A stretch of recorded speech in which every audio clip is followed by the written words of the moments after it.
Everyone has an image of America. A land of big shops and bright lights. Of asphalt highways stretching right across the continent. But there's another America, and I'm going to find it.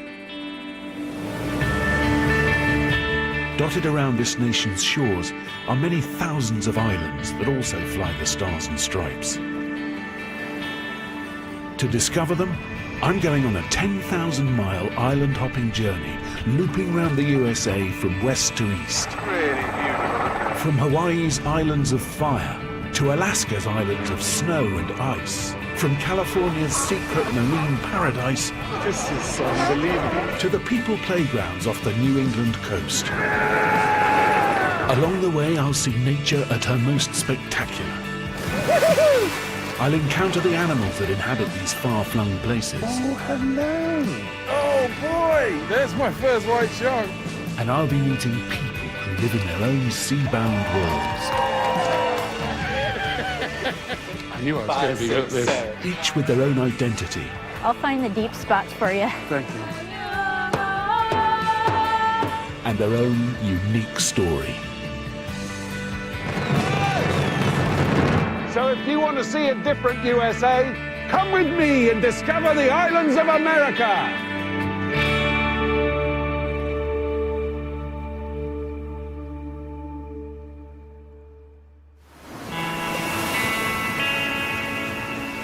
Way out in the middle of the Pacific Ocean, the island chain of Hawaii is easily the most remote of America's 50 states.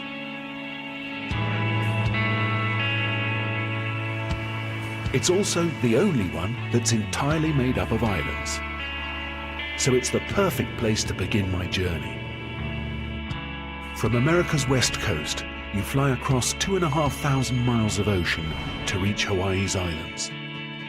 And my starting point is the island of Oahu, home to the state capital, Honolulu. Honolulu is a bit of a high-rise sprawl. 500,000 people living in the world's remotest city. But the city's also home to a tropical paradise.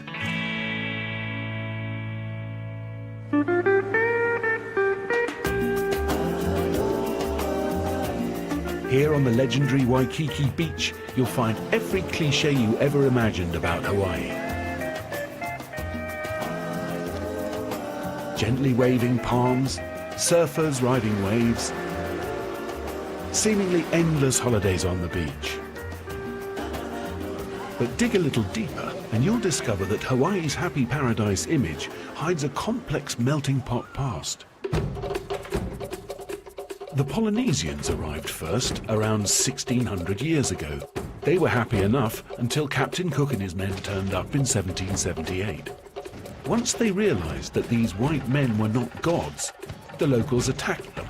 They killed Captain Cook and then, so the story goes, they ate him. But wave after wave of outsiders kept on coming.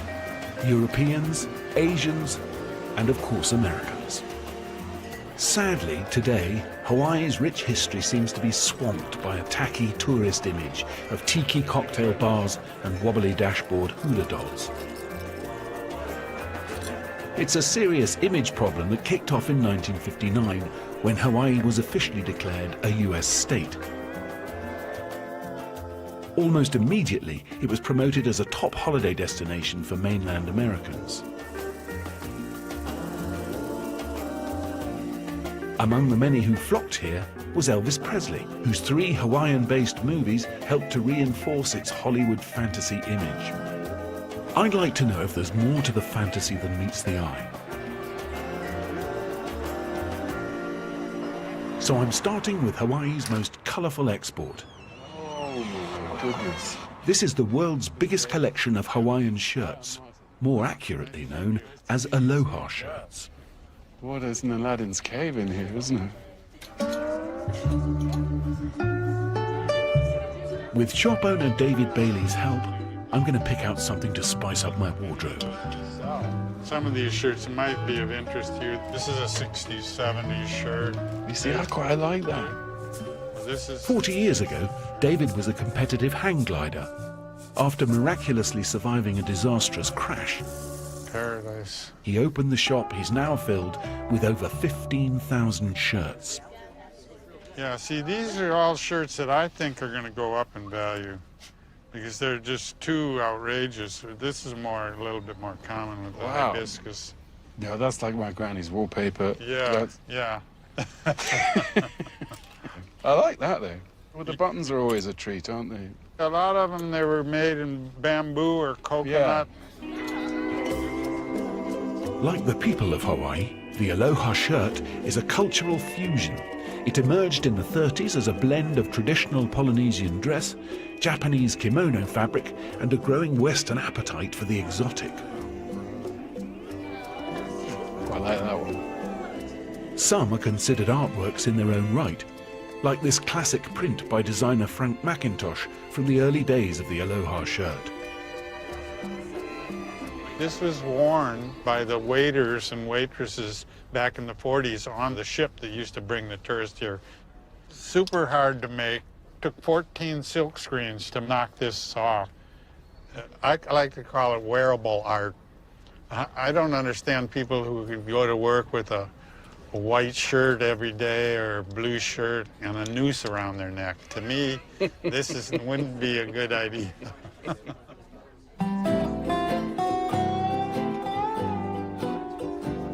Despite decades of cheap prints and big brand spin-offs, the classic Aloha shirt is now enjoying a revival and inspiring a new generation of Hawaiian designers. It's good that Hawaii's shirts are finally being appreciated, but what about Hawaii's most famous musical instrument, the ukulele?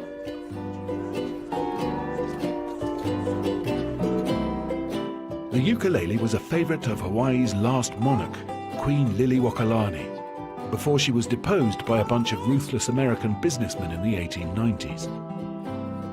But if you're not convinced that it's any more than a lightweight tourist trinket, listen to this.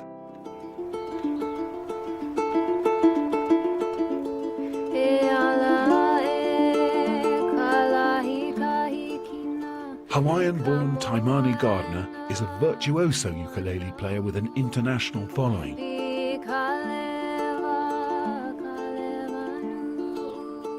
She's released 5 albums to date, playing everything from Bach to Led Zeppelin, as well as her own compositions.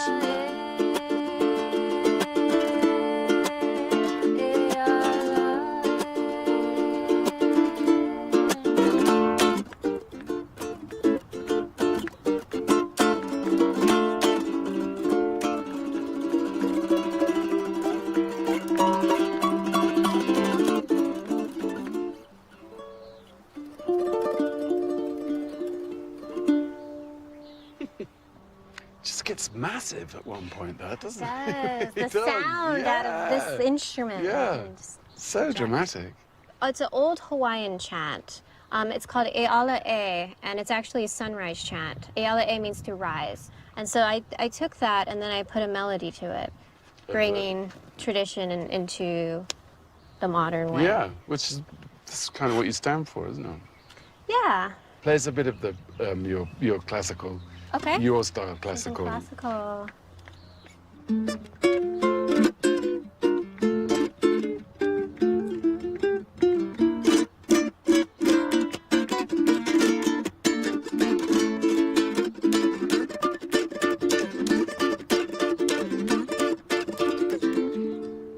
It's so great. It's so great. It is suddenly to hear a ukulele doing all that, you think, wow.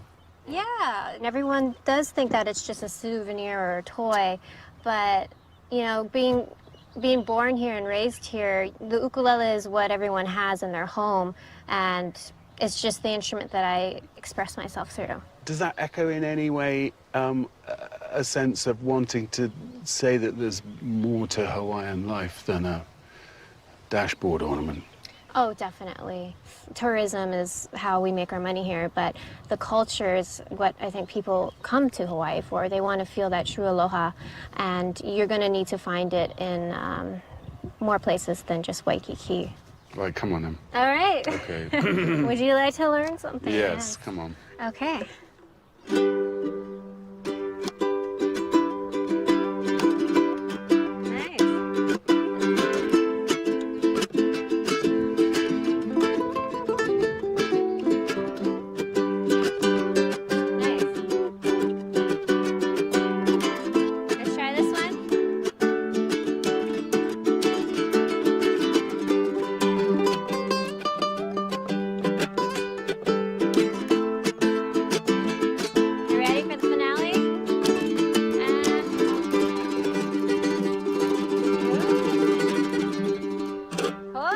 got your back, Ed Sheeran. Yeah, that flamenco, yeah. Little flamenco, nice. Next, inspired by Taimani's music, I'm going island hopping to discover the real, unspoilt Hawaii.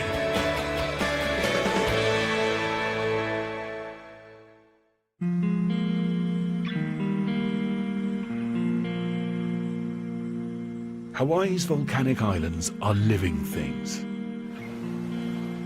Each one was created from lava which boiled up from the ocean floor. Lava which is still flowing today. I'm flying over the newest island in that fiery chain, the one that gave the state its name. But although it's officially known as the island of Hawaii, locals call it Big Island. Really beautiful. And it lives up to its nickname. At over 4,000 square miles, it's easily the largest island in all United States territory. That's bigger than Devon and Cornwall combined. And it's covered in jungle. It's just so dense. Everything wants to grow here. Every little inch of hillside, something's growing. The volcanic soil, soaked by annual rainfalls of over 8 meters, produces rich, fertile vegetation. But that fertility comes at a price. Because Big Island is home to several active volcanoes. And though it wasn't planned, I've arrived just as one of the most devastating eruptions in Hawaii's recorded history is hitting worldwide news. Lava from the Kilauea eruptions has destroyed 26 homes as it continues to spread. As more fissures appear, toxic gases pour from the earth and rocks the size of refrigerators are thrown hundreds of feet in the air. Locals are being advised to stay calm. On May the 3rd, 2018, eruptions from the Kilauea volcano began to split open the earth on Big Island. So look, you can see, it's not like one of those volcanoes like Vesuvius where there's a point in the, you know, like a children's volcano and it all pops out the top. It's all coming out of these fissures. Since I've arrived here, rivers of molten lava have been spreading across the landscape, obliterating everything in their path. When lava hits the sea, new land is formed. It's a humbling reminder that islands aren't constant things, and that this one is very much still growing.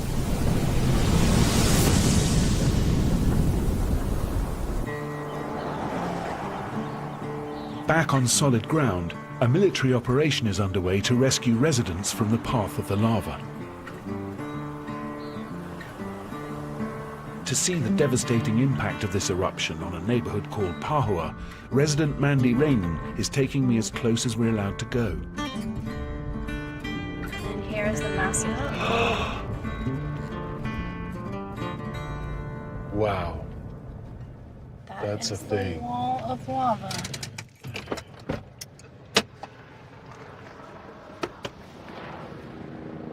This is where we must stop. Under the watchful eye of the military helicopters, we're right on the edge of the danger zone. That's actually quite terrifying. Just the sheer volume of it. And the fact that it's so sort of slow and unyielding, that's just extraordinary. It's very humbling. Yeah, it puts you in your place, doesn't it? Yeah. I find it fascinating and spectacular, actually. Yeah, all of that. But that is a terrifying sight, isn't it? The problem is not just the lava you can see. The entire Pahua neighborhood sits on an underground river of lava that's ripping the earth apart. Okay. Look at that, that's deep. Holy crud, that wasn't here the other day. Oh my God. Now, this wasn't like this like a week ago. Every day there are new cracks in the road, fallen power lines, dying forests.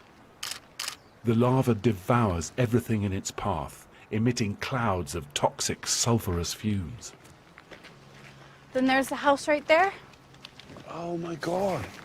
Went right around it, didn't touch it.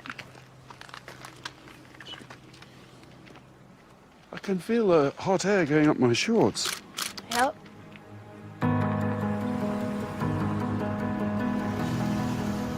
The fallout from this eruption is turning everyone's life here upside down.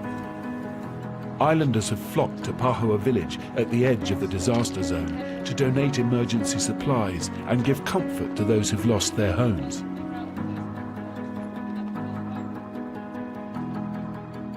It's barely 4 years since poor Pahoa was last threatened by a major eruption. Last time, the lava flowed up to the edge of the village, but mercifully stopped short, leaving most houses intact. Now, Pahoa residents are praying for another lucky escape, including the owners of this surf shop, Jeff and Tiffany Hunt. How you doing? I'm okay. The thing about this lava flow is that it could be a miracle. It could very well be a miracle like we had in 2014. It could stop. But the way that they're talking about it is that there is no end in sight. But for Tiffany, like many modern Hawaiians, fear of disaster is mixed with a deep respect for Mother Nature. On these islands, everyone knows where they stand with the volcano goddess, Pele. Tell me about Pele. Well, she's our volcanic goddess, and there is a reverent part of me that respects and understands that this is not our island. This is her island. And the story goes is that she destroys, but she also creates. And we've chosen to cling to this active volcano. You know, we've accumulated things and we've called it home, but really in the end, we're adventurers. Yeah. And our kids who are listening, I definitely want to assure them that they're going to be okay. Sure. We're not just going to perish with this. We will survive.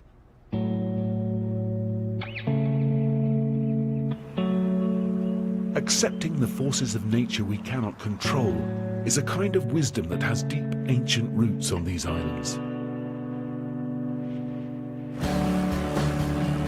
To find out just how much of that ancient Hawaii still survives, I'm heading way off the beaten track to the island of Molokai, which has only one main road and not a single traffic light.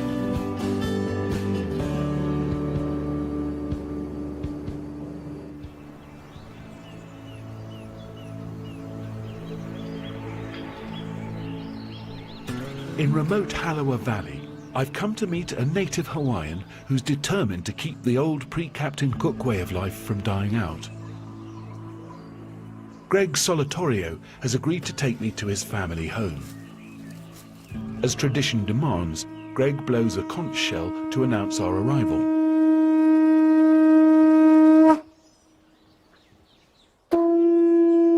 Greg's father Philip sounds his approval, then invites us to enter. First, I must place an offering of taro root at the family shrine,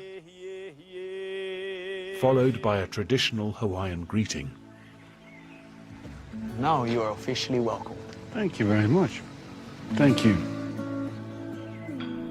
Halawa Valley is a sacred place for native Polynesian Hawaiians.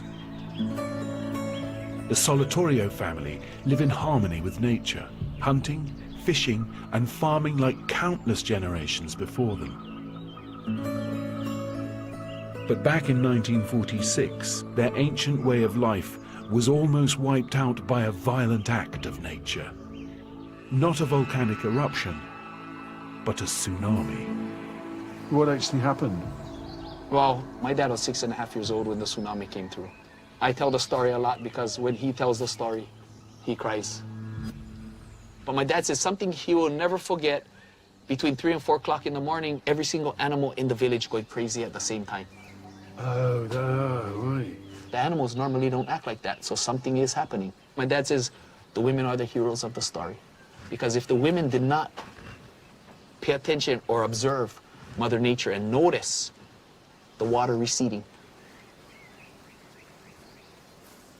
they would not have enough time to warn the people in the village. And at the top of their lungs, started screaming, "Kai'e'e, kai'e'e, kai'e'e," the rise of water.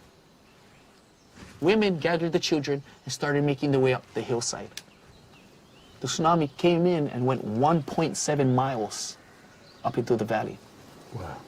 wall of water was recorded at 111.6 feet. I can't imagine what that looked like. Oh my God. And he was 6.5 years old and standing on that hill watching it come in.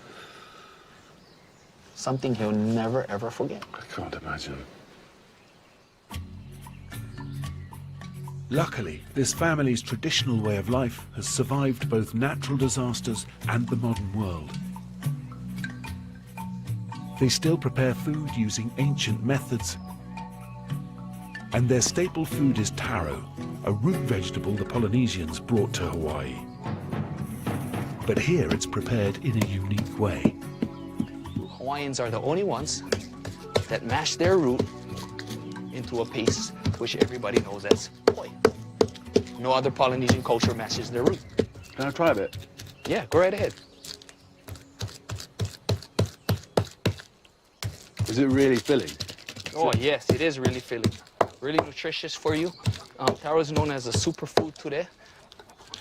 It might not look very appetizing, but mashed taro, or poi, is surprisingly healthy. It's packed with vitamins, minerals, and fiber, and it's not fattening like potatoes or rice. The taro, and we'll break it off. Just don't eat taro raw because it's toxic. Break a little bit of the fish. Luckily, this taro was cooked earlier. It's when you mix it all up, it gets good, doesn't it? Mm-hmm.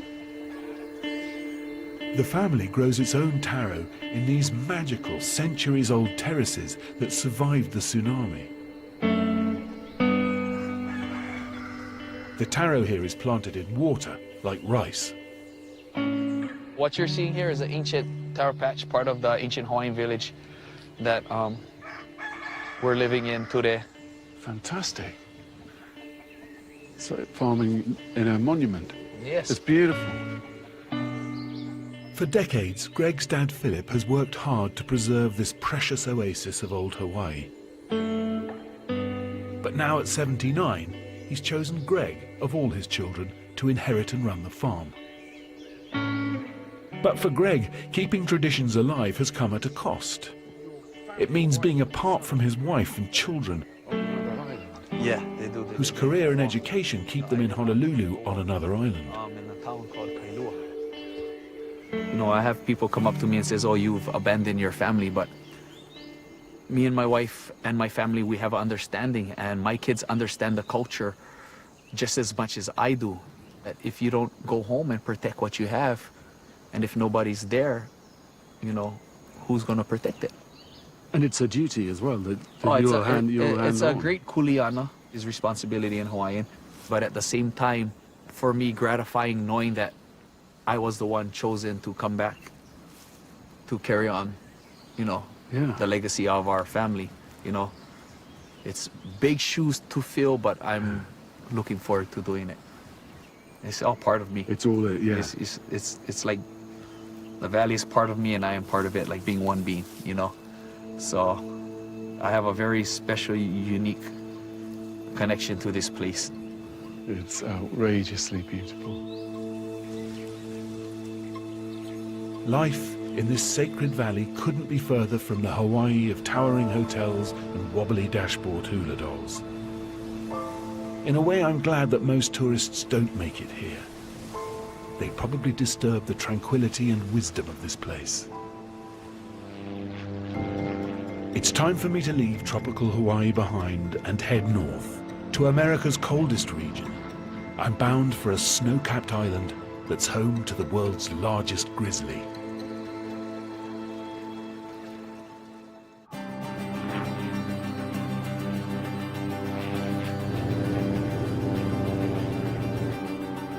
I've come to Alaska, the land of snow and ice. It's the furthest edge of America, reaching almost to the Russian coast. From Hawaii, I've traveled 2,500 miles north to a US state ringed by 3,000 of its own islands. My chosen destination is the island of Kodiak, famous for its huge salmon and for the enormous bears which eat them. It's a massive change from Hawaii, but you just look out here, it's just like I imagined Alaska would be, with snow-covered hills, the trees and all the water. It's sort of Class A Alaska, isn't it? Oh, yeah. With the help of wildlife expert Jen Culbertson, I'm hoping to track down the island's most famous resident, the Kodiak bear, the world's largest brown bear. What's our likelihood of seeing bears? Actually pretty good. We're going to fly over some areas that's really good habitat for bears. And I heard that they're bigger on Kodiak because they eat so well. Yeah, Kodiak has an offshore warm water current called the Japanese current. And that actually keeps our climate warmer than the mainland. There's more vegetation, it's thicker, and more berries for them to eat. And then we also have the salmon. Separated from their mainland cousins since the last ice age, Kodiak bears can reach up to 10 feet tall on their hind legs. There's about a bear for every square mile here. Wow. Yeah. Wow. This island might be bear paradise, but spotting them's not guaranteed. It's late spring, so many are only now coming out of their winter hibernation. That might be a bear back there, but... Oh, that's a bear. He's running along. Yeah, the plane might have actually disturbed him. 3/4 of Kodiak Island is a wildlife refuge with very few roads, so this is the only way to travel. Nice landing. I didn't even feel that. Oh, yeah. Thank you. I charge extra for those.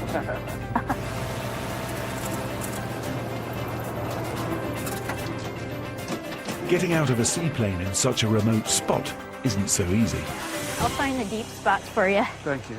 Unless, like me, you boarded the plane wearing a big pair of waders. Oh, stunning. Oh, this water's so beautiful, isn't it? So It is. clear. It's really clear. It was worth coming just to see Kodiak's breathtaking landscape. But as we enter bear territory, it's crucial to be on the lookout. Hello, boo-boo. Luckily, Jen's paying more attention. So we got one in the distance over there. Oh, yeah. Oh, yeah. Hello, bear. Gosh. That's funny. I didn't expect to see them grazing. I know, just like cattle. Yeah, or a horse, or, yeah. Yeah, they spend a lot of time this part of the season grazing on sedges and grass. And they don't use their paws for that. They just eat. No, they just graze literally with their mouth, just like a cow. Watching such a beautiful creature, it's easy to forget how big and powerful they are. Well, you do just want to cuddle them, don't you? I mean, I haven't got Yeah, up close they're yet, really but cute. just I look at a picture, I want. Yeah, it's like Yeah. that's an animal I'd like to cuddle. Especially the little ones. I mean, they're adorable. But distressed or threatened bears are perfectly capable of killing humans, which is why Jen, as an experienced ranger, always carries a gun for safety. Have you ever had one get cross with you? Yeah, I've been charged a few times. Have you? Yeah, mostly just from surprising them. Right. They're just trying to protect themselves, so what they'll do is react in an aggressive manner to push you away. Although Jen would never kill a bear unless she had to, Kodiak bears can be shy and difficult to spot because they are hunted. Twice a year in April and October, big game hunters track them down for sport, often leaving the grim telltale evidence behind. So they hunt them, they cut off the head, and they take off the skin. With the claws. The claws are important too. So that And they they can take the stuff skull. it on the skull. And that's it. They leave all the meat, the rest. Yep, it's basically wasted. And here's the rest of it. There's his hip. Yeah, it's pelvis and hip, and then its foot, which looks so much like our foot. But there's a real irony here, because whatever I feel about trophy hunters, it's also said that they rescued Kodiak's bears from a far worse enemy, livestock farmers who saw them as pests. Ranchers and farmers wanted to kill all of them. It was the big game hunters that petitioned the the President of the United States to create the wildlife refuge and protect them. You can still hunt them, but it's a really managed hunt. And it's a big part of our economy besides fishing, is the bear hunt. It's $30,000 to hunt a Kodiak brown bear. So. I don't like it. I know, it's kind of sad. Yeah, especially it's not after you watch harming anyone, them is playing it? and It's not self-defense. yeah.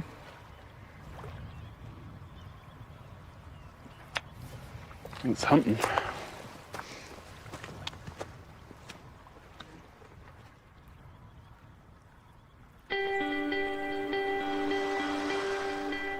At a secluded cove, we decide to set up camp.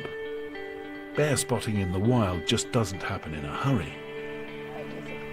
This is how I built the tent right here. Jen's happy to sleep under a tarpaulin, but fortunately, she's brought me a tent, Yes. though it's quite a few years since I last pitched one.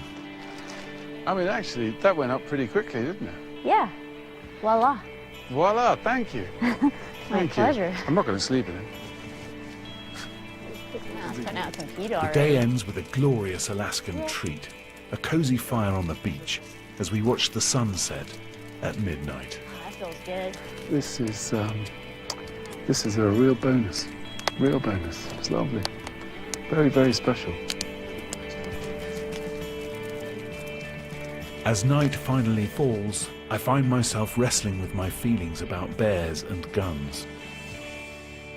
I find it really upsetting, personally, that people come here to shoot the bears. Makes me really, really sad, but if I'm honest, I'm scared of bears, and if a bear pulls the tent down and comes at me, I suppose I'd be grateful if Jen, needed to, if she shot it or she had to deal with it in some way. I'm sure it'll all be fine, and nobody will get shot, and tomorrow we'll have harmonious and close-up encounters with bears.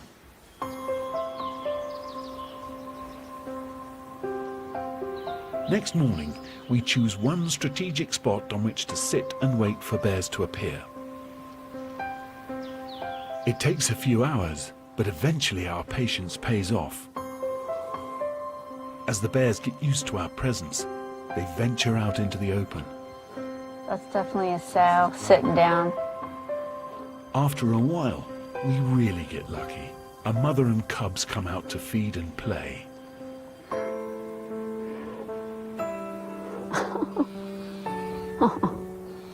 No.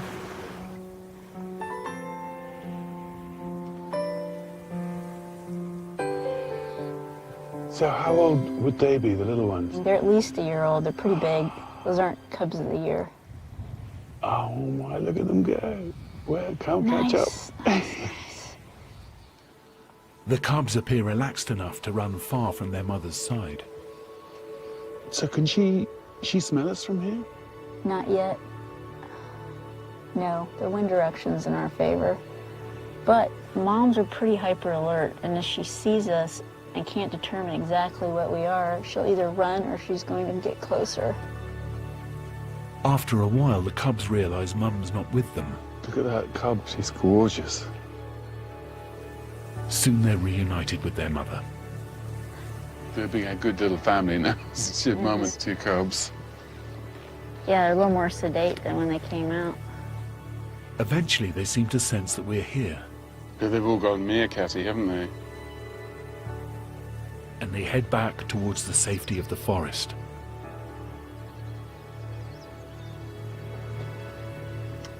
Well, it just goes to show that you can't rush nature. We've been here for 6 hours. For a while, we just saw one when we first arrived, didn't we? And that little one ran Yeah. off. But now we've seen a total of 8. And the best one was seeing the mum with her cubs and watching them play. So, yeah, we smashed it. 6 hours. Yeah. Well worth it.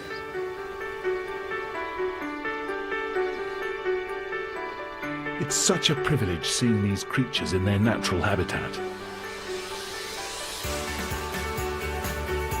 But as I'm about to find out, there are some extraordinary people on Kodiak too, whose lives are defined by this challenging but beautiful landscape.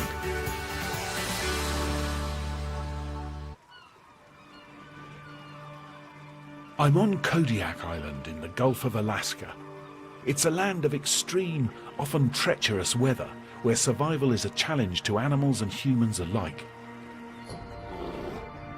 Kodiak's bears are lucky because they can hibernate through the winter. And yet, despite the hostile environment, humans have also been living on Kodiak for over 7,500 years.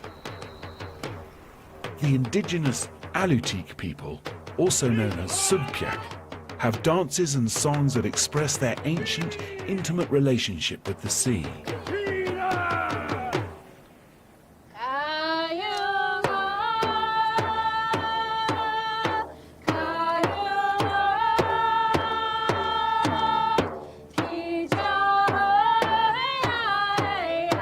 The Scholl family are proud practitioners of their ancestral traditions. Hannah, her mother Sophie, Hannah's husband Gage, and their children.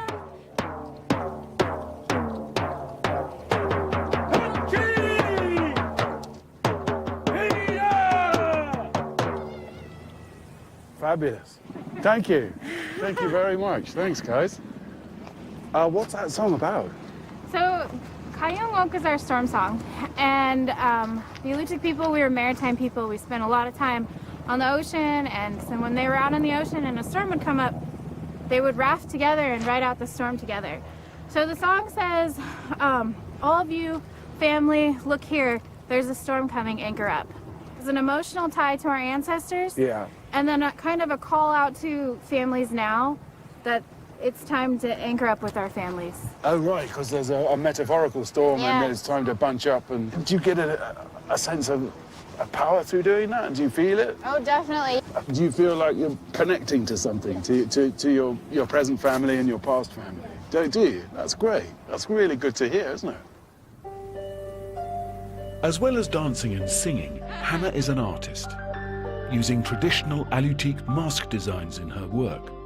The whole family is also part of an Alutiiq language revival, after it recently dwindled to just 30 surviving speakers. But what I want to know is, how does being Alutiiq fit with being part of the United States? That's a stupid question to ask if you feel more Alutiiq than more American. Do you feel like an Alutiiq American or an American When I Alutiiq? introduce myself to people that ask questions like this, I just say I am indigenous to Kodiak Island. I am the peoples that were here before other people came. It's funny because when we travel, we introduce ourselves as Alaskan. We are a very American family. My husband is military. We are very proud of our country. And so, yes, I am American, I am Alaskan, and I am indigenous. Right, right. I think that covers it. Today, Alutiiq culture is a celebrated part of life on Kodiak. But many island families, including Hannah's, can also trace their heritage back to Russian fur trappers who colonized Alaska more than 2 centuries ago. In fact, the Russians made Kodiak Island the main hub of their Alaskan trading empire.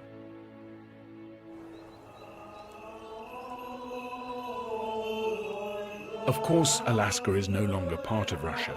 They sold it to the US in the 1860s for $7 million.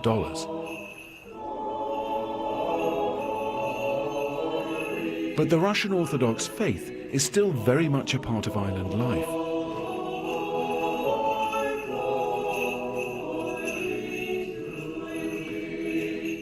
Father Innocent Dresdow, a priest here at the Holy Resurrection Church, is not himself a local. He moved to Kodiak with his wife 15 years ago. He's actually from the American Midwest, about as far from the sea as you can get.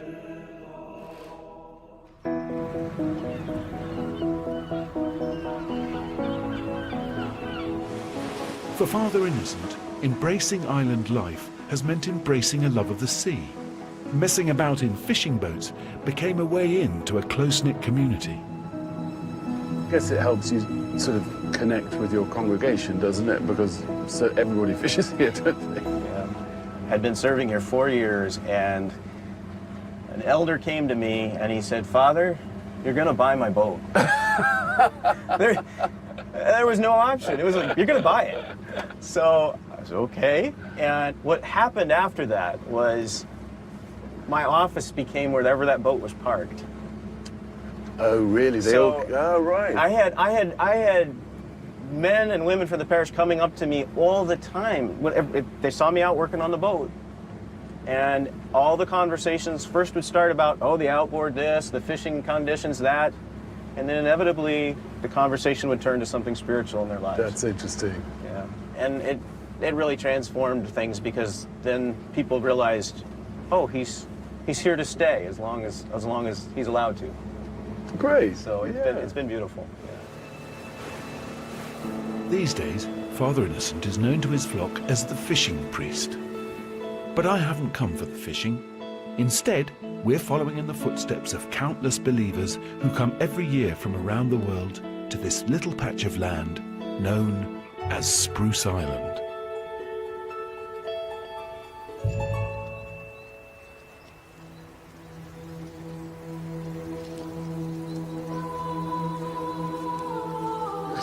Spruce Island, with its magical evergreen forest, is one of the world's most important destinations for Russian Orthodox pilgrims.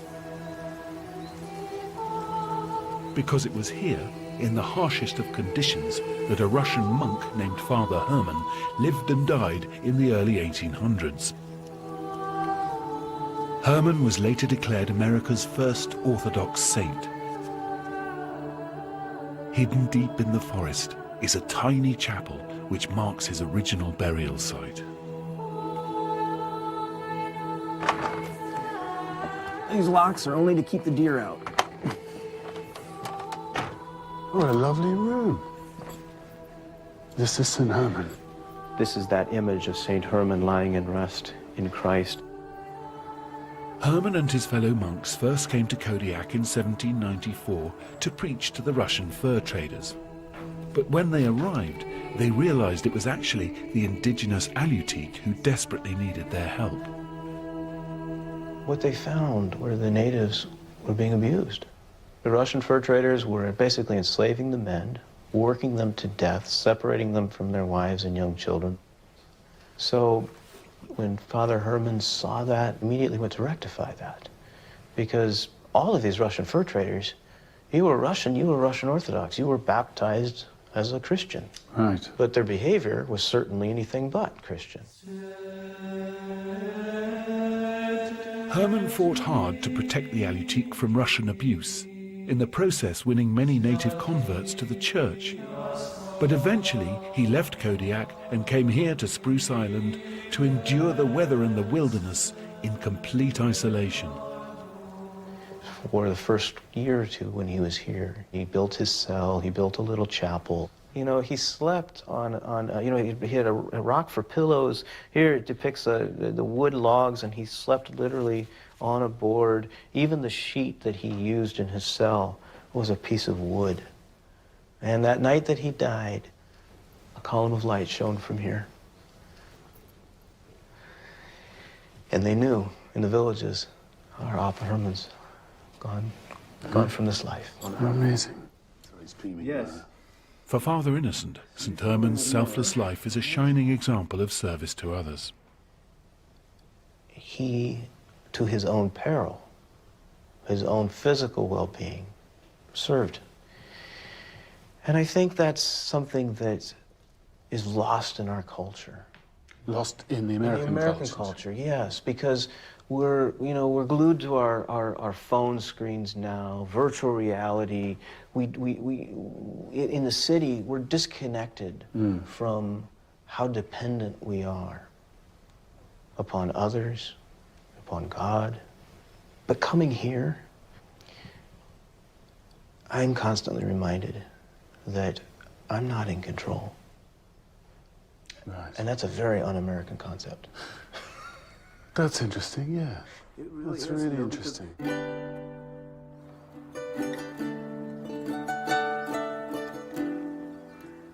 So far on this island journey, I've met men and women who've lived through many of nature's worst extremes. And it seems one thing they all share is a profound wisdom about these challenges.